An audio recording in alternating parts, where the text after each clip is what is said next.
자, 마가복음 1장이고요. 19절에서부터 20절까지 말씀, 2절 말씀을 우리가 천천히 한 목소리로 읽기를 원합니다. 자, 19절부터 같이 읽어볼까요? 시작! 조금 더 가시다가 세베대의 아들 야고보와 그 형제 요한을 보시니 그들도 배에 있어 그물을 깁는데 곧 부르시니 그 아버지 세베대를 품꾼들과 함께 배에 버려두고 예수를 따라가니라. 오늘 말씀 가운데 크신 은혜가 있길 간절히 소망합니다. 우리 기도하는 마음으로 서로 고백할까요? 하나님의 은혜가 지금 저에게 임하기를 기도합니다. 우리 옆 사람 축복하면서 하나님의 은혜가 지금 여러분들에게 임하기를 기도합니다. 추운 날씨 가운데 더 은혜가 넘치기를 소망합니다. 아유, 이렇게 추운 줄 몰랐어요. 너무 춥더라고요. 여러분들 감기 걸리지 않게 조심하시길 부탁드리고요. 추운 날씨 가운데 또 넘어지거나 하시면 뼈 다치기가 쉽습니다. 여러분 건강 각별히 유의하시기를 부탁을 드립니다. 건강하셔야 합니다. 건강하기 싫으신가 봐요, 다들. 건강하셔야 합니다. 아멘. 자, 오늘 마가복음 1장 말씀을 통해서 예수님을 만난 사람들, 오늘은 제목이 좀 특이하게 주보에 제가 기록을 좀 해두었어요. 제목이 뭐라고 나와 있죠, 여러분들? 야고보가 아니죠? 야고보들이라고 나와 있어요. 야고보들. 왜 야고보들이라고 했을까? 여러분들 그 주보에 보시면 제목이 나와 있어요. 모르셨던 사실일 것 같은데 주보에 보면 제목이 나와 있답니다, 여러분들. 예, 주보에 보면 야고보들이라고 제목이 나와 있어요. 성경에는요, 예수님 주변에 야고보라고 이름을 하는 사람이 3명이 나와요. 그래서 우리는 보통 쉽게 이야기를 하면은, 여러분들 알고 있는 야고보 누가 있어요?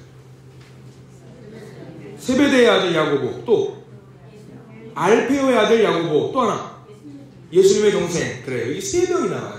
이 3명이 나옵니다. 그래서 세베대의 아들을 우리가 외우기 어려워서 쉽게 이야기를 하면 세베대의 아들 야고보를 큰 야고보라고 해요. 큰 야고보. 그리고 알페오의 아들 야고보를 그럼 뭐라고 할 것 같아요? 작은 야고보라고. 그래서 우리 쉽게 이해해요. 큰 야고보, 작은 야고보. 그리고 마지막 예수님의 동생 야고보는 뭐라고 할까요? 그냥 야고보예요. 그냥 야고보예요. 별거 없어요. 그냥 야고보입니다. 그래서 우리가 큰 야고보, 작은 야고보하고 예수님의 형제 야고보 하면 될 것 같습니다. 퀴즈 한번 내볼게요.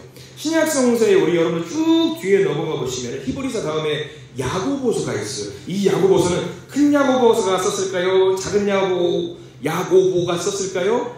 예수님의 동생 야고보가 썼을까요?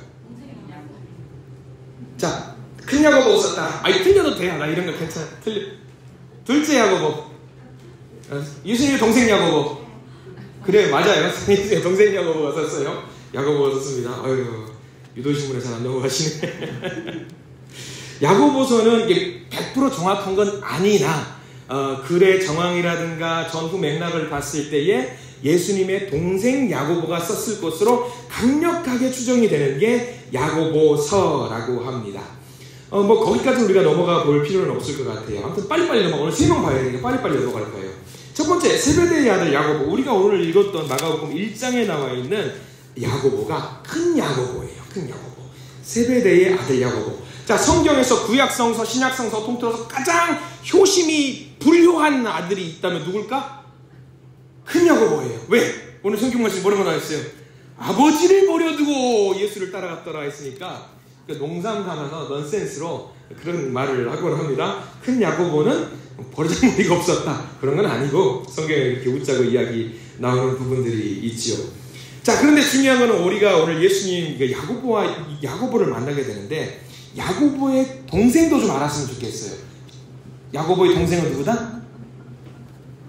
여기 안 나와 있나요? 19절에 야고보와 그의 형제 요한을 보시니, 형제죠. 그리고 또 그 전에 만나는 사람 시몬과 안드레가 또 형제가 나옵니다. 그냥 넘어가도 돼요. 크게 중요한 내용은 아니니까요. 아무튼 야고보를 묘사하고 있는 부분 20절에는 이제 아버지를 버리고 예수님을 따라갔던 사람, 다만 예수님에게 가장 큰 신뢰를 주었던 예수님의 사랑하는 제자 중에 한 명이 바로 야고보입니다. 베드로의 장모가 병에 걸렸던, 무슨 병이었죠, 여러분들? 열병인데 우리는 뭐라고 한다고? 화병 걸렸다겠죠? 화병 걸렸다고? 그런 말, 열병 걸린 이야기 있죠. 그 사건의 현장, 예수님께서 그 열병 걸린 그 장모를 고쳐 주신 장소에도 야고보가, 큰 야고보가 있었어요. 그리고 예수님께서 기도하셨던 자리, 겟세마네 동산에서 너무 눈물 흘리면서 기도했던 그 장면에도 야고보는 예수님 주변에 있었던 핵심 제자입니다. 그런데 문제는 뭐냐면 우리가 좀 가족 관계를 좀 알아야 돼요. 야고보의 동생이 요한이라고 했잖아요. 야고보하고 요한만 열심히 예수님을 따라다녔을까? 따라다녔을까? 아니에요. 야고보와 요한의 엄마가 있어요. 야고보와 요한의 엄마가 있는데 살로메라고 합니다. 이 살로메, 우리 살로메 있는데 살로메도 예수님을 열정적으로 사랑하고 따라갔던 여인입니다. 우리가 그 가족을 다 알아야 돼요. 그러니까 세베대가 있고 아빠 세베대가 있고 엄마가 살로메가 있고 아들이 야고보와 요한인데 이 세베대는 잘 모르겠어요. 성경에는 안 나와요. 잘. 다만 중요한 거는 엄마였던 살로메 여인과 야고보와 요한이 충성스럽게 예수님을 따라다녔던 가족이라고 보면 우리가 이해할 수 있어요. 자, 제가 나눠드린 종이 뒷면에 보시면 여러 가지 자료들이 좀 있는데 같이 한번 좀 읽어보려고 해요. 가까운 데는 그냥 찾겠는데 멀리 있는 데는 찾기 시간을 좀 아끼자는 차원에서 적어드린 거니까 마태복음 27장 56절 왼쪽 제일 위에 있습니다. 마태복음 27장 56절 같이 한번 읽어볼까요? 시작. 그 중에는 막달라 마리아와 또 야고보와 요셉의 어머니 마리아와 세베대의 아들들의 어머니도 있더라 라고 나와 있습니다. 이 순간이 마태복음 27장 장면은 어떤 장면인지 여러분 혹시 상상해 가시겠어요? 마태복음 제일 끝자락에 있으니까 예수님께서 돌아가시던 그 순간, 십자가 도상에 있을 때 그 순간까지도 함께하는 여인 중에 한 명이 누구였다?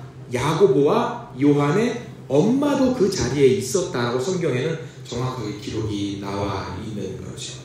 그러면 예수님께서 돌아가시는 그 순간까지 따라다녔다라고 하는 보통은 아닌 것 같아요. 또 하나 볼까요? 그 자료 중에 요한복음 19장 25절 자료 있죠? 요한복음 19장 25절도 여기도 한번 볼게요. 제가 거기는 특별히 빨간색 글씨를 좀 해두었는데 참고만 하십시오.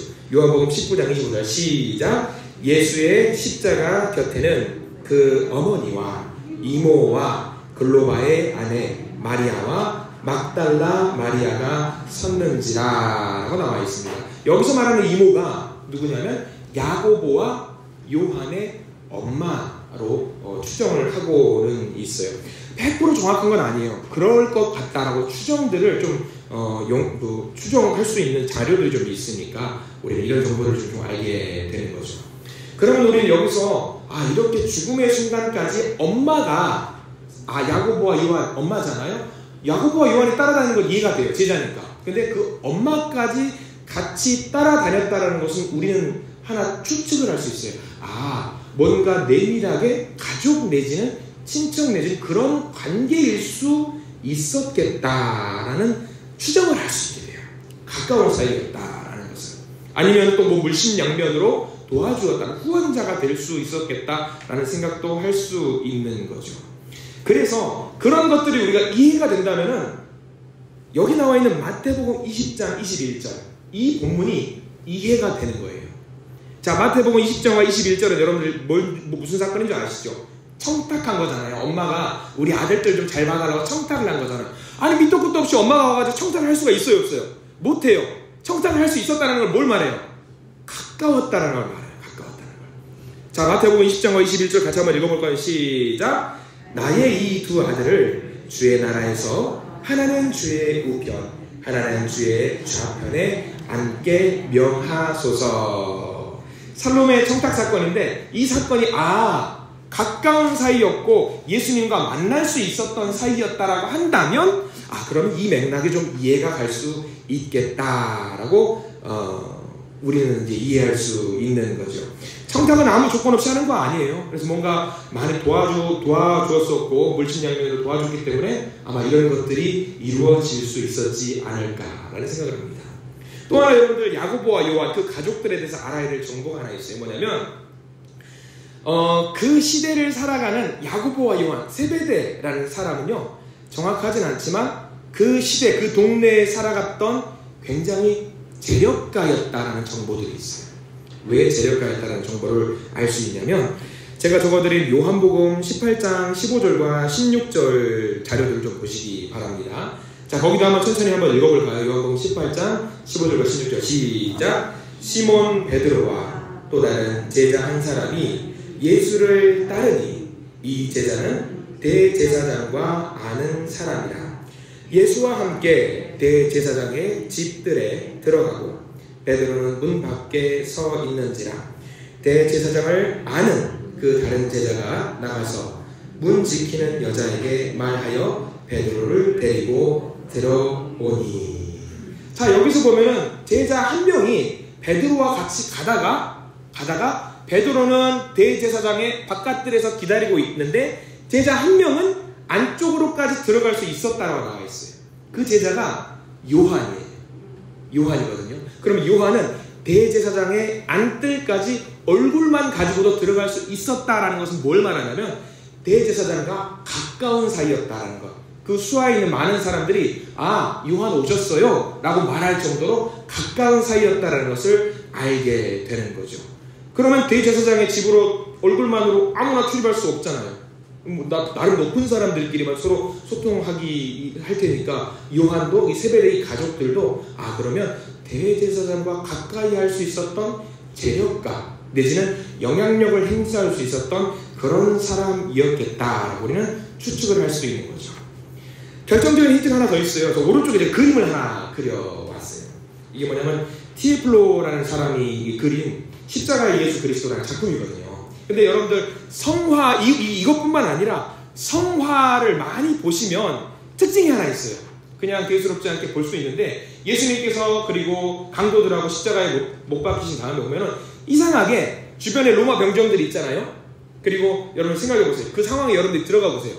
그러면 그 앞에 예수님의 십자가 바로 발 밑에 누가 있냐면 여인들과 남자 청년이 한 명 있어요. 네. 그런데 여러분 생각해 보세요. 지금 사형을 집행하는 과정 중에 있는데 그 둘레에 사람들이 그 안으로 들어올 수 있을까요, 없을까요? 냉정하게 판단해 보세요. 못 들어와요. 병사가 치고 있으니까 못 들어와요. 근데 성화에는 하나같이 뭐냐면 오늘 그림처럼 여인들과 어떤 청년 같은 한 사람이 그 앞까지 진입을 할 수 있었다는 성화로 대부분 다 묘사가 돼요. 왜 그랬을까? 로마 병정들의 터치를 받지 않는 나름 재력가가 있지 않았을까라는 추측을 할 수 있는 거죠. 그게 바로 이 세베대의 가문이 이 연관이 돼 있으니까 이렇게 안쪽까지 진입할 수 있었다라고 우리는 추측을 하게 되는 거죠. 큰 야고보와 요한, 우리는 이런 사람이었구나. 예수님의 제자였지만 그 가족 전체가 예수님을 따라다녔던 사람이구나 라고 우리는 추측을 할 수가 있는 거죠. 자, 그래서 여러분들 지난 시간에 우리가 그 보아너게라는 사람 별명을 가진, 그래서 야고보와 요한 둘 다 보아너게라는 별명을 갖고 있었던 사람이었다라고 우리가 말씀을 드렸죠. 아무튼 열정만큼은 뜨겁게 예수를 사랑했던 것, 그 둘만 그랬던 것이 아니라 그 엄마 역시 열정적으로 예수님을 사랑했던 사람이었다라는 것을 우리가 알게 됩니다. 그러면 또 하나 더 알아볼게요. 예수님의 제자들 중에서 가장 처음으로 순교를 당한 사람이 누굴까? 가장 처음. 당연히 누굴까요? 오늘은 야고보입니다. 예수님의 제자들 중에 야고보가 가장 처음에 순교를 당하는데 그것에 대해서 사도행전 12장 1절 2절 제가 여기다 적어놨거든요. 사도행전 12장 1절과 2절 말씀을 제가 적어놨어요. 그 성화 바로 왼쪽 위에 있습니다. 같이 한번 읽어볼까요? 시작. 그때에 헤롯 왕이 손을 들어 교회 중에서 몇 사람을 해하려 하여 요한의 형제 야고보를 칼로 죽이니. 이거 죽이는 것도요 굉장히 얍삽하게 이게 야고보를 죽이게 되거든요. 이때 당시에 유대인들에게는 그 사형 제도가 있었어요, 없었어요, 여러분들? 이때는 유대인들에게는 자기들이 사형을 집행할 수 없어요. 오로지 어디서만 사형을 언도할 수 있냐면 로마에서만 이 사형을 언도할 수 있어요. 근데 이제 괘씸한 거예요. 예수님의 제자들이 복음을 막 전하니까 쟤네들을 어떻게 혼내줘야 되겠는데 괘씸한데, 근데 딱 타이밍이 보니까 무슨 타이밍이냐면 3개월 로마 총독이 공석일 때가 있어요. 병으로 죽게 돼가지고 다음 총독이 올 때까지 3개월 정도 공석이 있어요. 그 3개월 찰나에 유대인들의 환심을 사기 위해서 종교 지도자들이 야고보를 잡아들여서 죽여버려요. 그런 일이 발생을 하는데 여기서 간결하게 묘사가 되어 있는 부분들이 있습니다. 이때 일화들이 좀 있어요. 제가 좀 몇 개 자료를 좀 가져와 봤는데 한번 여러분 들어보세요. 야고보가 이제 사형을 이제 언도를 받고 이제 죽으러 가는 그 상황 속에서도 야고보가 전도를 했다라고 하는 그 기록들이 좀 있어요. 이런 내용들이 기록이 되어 있습니다. 한번 들어보십시오. 야고보를 재판소에 연행한 사람은 야고보의 신앙 간증을 듣고 감격한 나머지 자기도 그리스도 신앙을 고백하였다. 때문에 두 사람은 다 사형 언도를 받았다. 형장으로 끌려가며 그는 야고보의 축복을 간절히 원했다. 야고보는 잠시 생각하고 나서 샬롬, 당신에게 평안이 있을지어다 라고 하며 그에게 입맞추었다. 그리고 두 사람은 함께 목이 잘렸다 라는 내용으로 그 야고보가 최후를 맞이하는 이야기가 전래되고 있습니다. 아무튼 예수님의 제자들 중에 가장 첫 번째로 고난의 장을 마셨던 사람이에요. 이 야고보는요, 재밌는 이야기를 사실 살펴보면 굉장히 많이 있습니다. 여러분 그 스페인에 가시면은요, 성지순례를 하시면 산티아고 순례길이라고 있어요. 굉장히 예쁘게 잘 만들어져 있는 길인데 제가 여기 사진을 몇 개 좀 가지고 왔는데 보셔요. 특징이 하나 있어요. 그 사진 중에 산티아고 순례길 조개 껍데기의 의미라고 했죠. 자, 그 이정표가 나와 있어요. 화살표로 이쪽으로 가라 했는데 그 중앙에 어떤 그림이 찍혀 있냐면 각인이 뭘로 되어 있냐면 조개 껍데기 각인이 되어 있고요. 그 아래도 보면은 화살표 이쪽으로 가서 해가지고 조개 껍데기 모양이 나와 있고요. 그리고 조금 가다 보면은 돌에다가 또 이정표로 조개 껍데기에 각인이 되어 있는 표식들이 좀 있습니다. 좀 신기해요. 왜 이럴까? 근데 이 길이 뭐냐면 조개 껍데기가 있는 길은 무슨 길이냐면 누구를 상징하냐면 야고보를 상징해요. 야고보. 예수님이 12제자마다 상징하는 상징물이 있어요. 어떤 사람은 황소, 어떤 사람은 뭐죠? 그 톱이 상징물인 사람도 있어요. 어떤 사람은 이렇게 조개 껍데기가 상징물인 사람도 있어요. 근데 여기 이야기가 있어요. 뭐냐면 어떤 말을 탄 기사가 스페인에서 일어난 일이에요. 어떤 말을 탄 기사가 바다에 빠졌어요. 근데 사도 야고보가 도와줘가지고 살 수 있었는데 그 기사가 죽기 직전에 누구의 도움을 받았냐면 바다에서, 이거는 그냥 카더라예요. 카더라 뭐냐면 조개 껍데기가 그 기사를 감싸가지고 떠오를 수 있었대요. 그 떠오르는 걸 보고 야고보가 도와줘서 살았다라는 이야기가 야고보 사도를 중심으로 내려오는 어떤 썰이 하나 있어요. 또 하나는 뭐냐면 이제 야고보가 죽었어요. 시신을 이제 수장이라고 하나요? 바다에다가 밀어가지고 이제 보내는 그런 것들을 하는데 배에 태워서 바다로 보냈어요. 근데 그 배가 바닷물을 타고 와서 어디로 갔냐면 야고보가 살아생전에 복음을 전했던 곳이 어디냐면 스페인이거든요. 그래서 로마에서 죽었는데 이거를 밀어가지고 바다로 보냈는데 그 시신이 어디 가서 도착했냐면 스페인 산티아고 이쪽 지역에 도착을 했다는 썰이 있어요. 근데 공교롭게 이 배 주변에 뭐가 붙어 있었냐? 조개 껍데기가 그렇게 붙어 있었다라는 썰이 있어요. 그래서 야고보 사도를 생각하면 그의 상징물은 뭐다? 조개 껍데기다라는 것을 우리는 생각을 하면 되는 거죠. 이런 재미난 이야기가 야고보에게 굉장히 많이 있었습니다. 사실 그는 재력이 있었기 때문에 예수님을 따르지 않아도 되는 사람이었어요. 그냥 잘 먹고 잘 살아도 되는 사람이었지만 예수님을 믿고 나서 회개해서 예수님을 따랐어요. 열정적이었던 사람, 단점이 많은 어부 출신이었지만 성숙했던 사람. 그래서 우리가 이 야고보를 잘 기억할 수 있었으면 좋겠습니다. 이게 큰 야고보에 대한 이야기고요. 둘째 야고보는 알페오의 아들 야고보, 작은 야고보입니다. 이 야고보를 작은 야고보라고 말을 하는 이유가 또 있더라고요. 찾아봤는데 세베대의 아들 야고보는 덩치가 컸대요. 그리고 알페오의 아들 야고보는 덩치가 작았대요. 왜소하고 소심했대요. 말도 없고 조용히 있는 성격이었대요. 그래서 작은 야고보라고 말을 해요. 자료들이 별로 없어요. 예수님의 제자이지만 자료들이 별로 없어서 우리가 그냥 추측컨대 이런 사람이었겠다라고 할 수 있는 것이 뭐냐면 성경 우리 찬송가 보면은 부름받아 나서림은 찬양했죠. 그 찬양의 3절 마지막 부분에 이렇게 되어 있는 부분이 있어요. 이름 없이 빛도 없이 감사하며 섬기리다 라는 부분이 있습니다. 그 부분이 있는데 그게 딱 알페오의 아들 야고보를 상징하는 거예요. 이름도 없이 빛도 없이 조용히 섬김을 감당했던 알페오의 아들 야고보. 그래도 우리가 알페오의 아들 야고보에 대한 정보를 좀 알아봐야 되겠기에 여기다가 좀 적어놓은 게 있습니다. 작은 야고보라고 해가지고 가운데 제일 밑에 있죠? 4가지 항목이 있어요.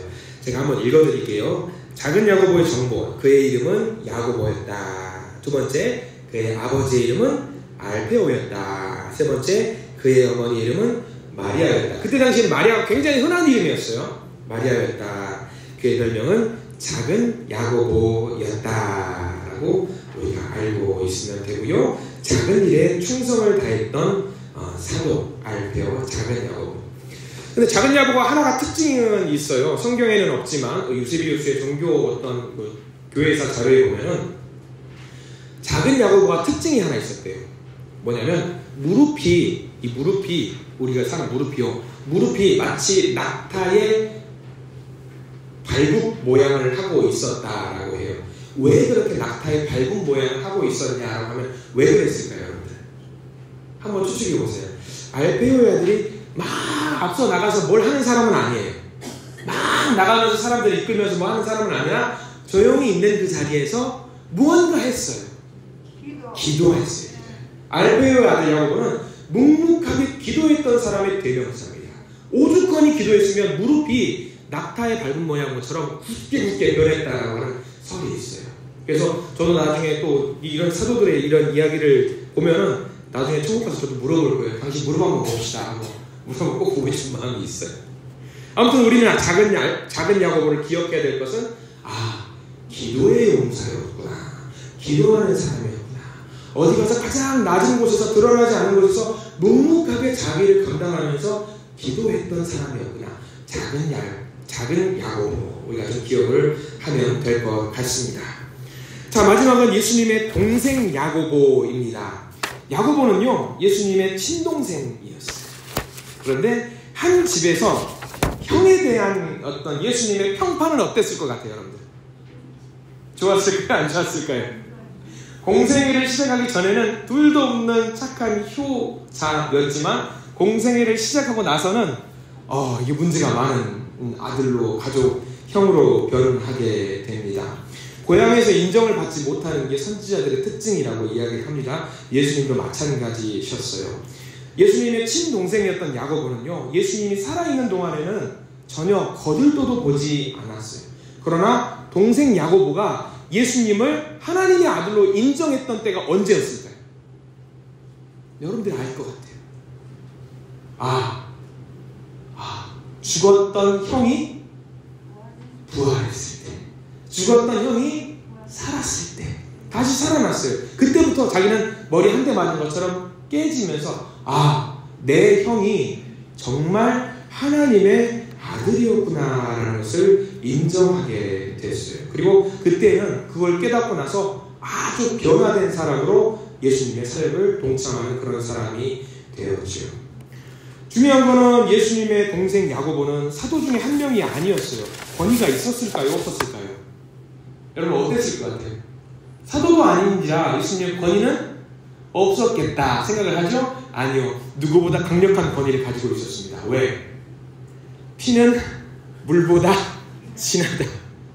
이게 어딜 가나 혈연을 무시 못하는 거예요. 그래서 예루살렘 교회가 초기 예루살렘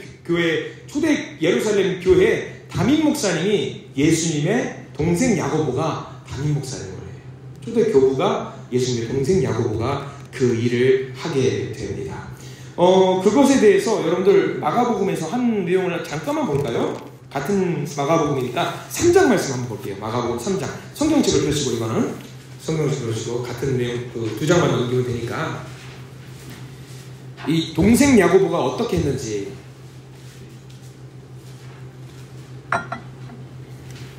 마가복음 3장이고요. 31절, 32절, 33절 말씀이에요. 예수님께서 공생의 활동을 막 하시면서 있는데 이제 가족들이 형 좀 잡으러 왔어요.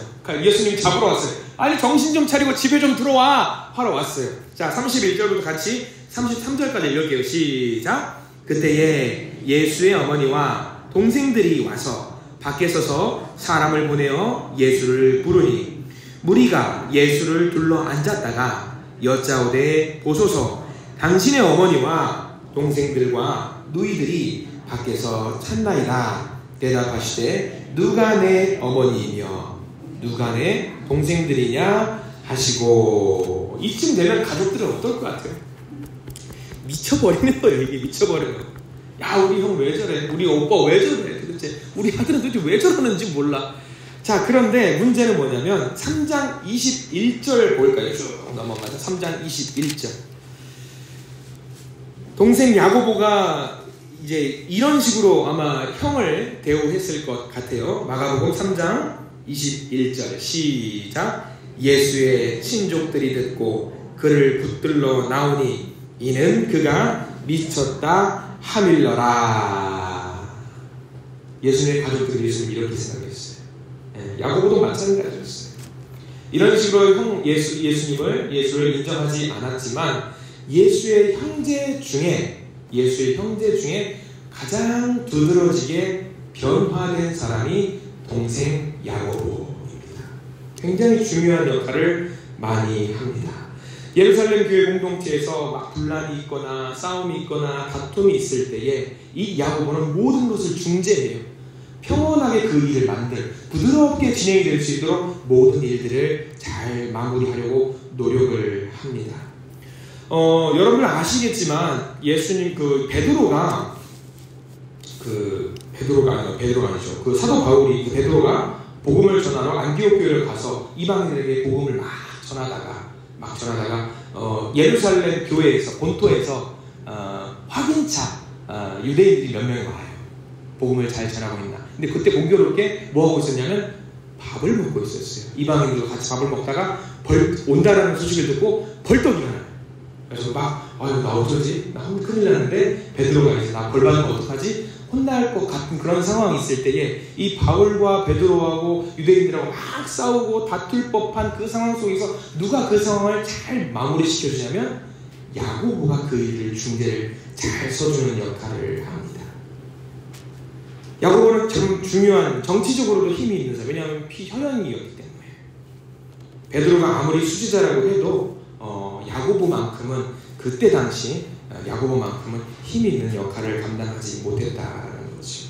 아마 친동생이었기 때문에. 그리고 자기도 열심히 노력을 했겠지요. 굉장히 열심히 노력했을 것 같아요. 자, 이렇게 세 명의 야고보가 있습니다.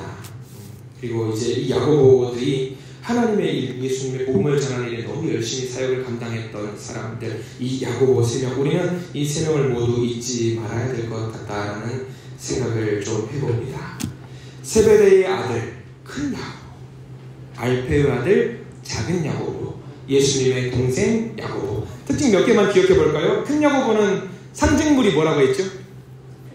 다 잊어버리셨죠? 조개 껍데기. 그리고 그는 어디서 복음을 많이 전했다? 스페인에서 복음을 많이 전했고 재미있는 이야기들이 많이 있다. 작은 야고보는 뭐만 기억하면 될 것 같아요? 무릎만 기억하면 되겠죠. 무릎. 낙타 무릎의 모양을, 낙타의 밝은 모양을 하고 있는 작은 야고보. 그리고 예수님의 동생 야고보는 이제 예수님의 부활을 보고 나서 너무 열심히 회심하고 예루살렘 교회 첫 번째 교구가 되었던 야고보.